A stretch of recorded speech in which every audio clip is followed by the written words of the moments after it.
तो आप सबसे निवेदन है कि सिनेमा हॉल में जाके जरूर देखें। और इसी कड़ी में हमारी फिल्म 15 जुलाई को रिलीज हो रही है। मुझे कुछ कहना है, मुझे आपको कुछ कहना है।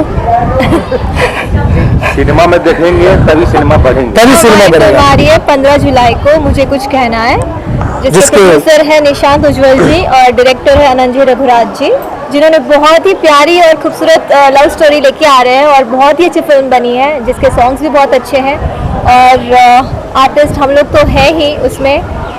श्वेता महाराज जी है, अनारा गुप्ता जी है। पहली बार श्वेता महाराज जी, जिनको लोगों ने म्यूजिक वीडियोस में काफ़ी ज़्यादा प्यार दिया हमारे भोजपुरी में, तो वो पहली बार किसी सिनेमा में पहले पर्दे पर, बड़े पर्दे पर आ रही हैं, तो उन्हें भी खूब सारा प्यार दिया। अनारा गुप्ता जी काफ़ी समय के बाद वो फिर से कमबैक कर रही हैं इस फिल्म से।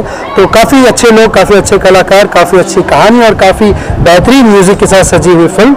अब मुझे कुछ कहना है, ज़रूर देखें। और हम दोनों के अलग केमिस्ट्री, अलग तरीके की केमिस्ट्री आपको ट्रेलर इसके यूट्यूब पर आ चुके हैं, तो ज़रूर देखें। आप सबको कुछ अंदाज़ा हो ही जाएगा कि फिल्म का बेस कैसा है, तो आप सब लोग ज़रूर देखें। मुझे कुछ कहना है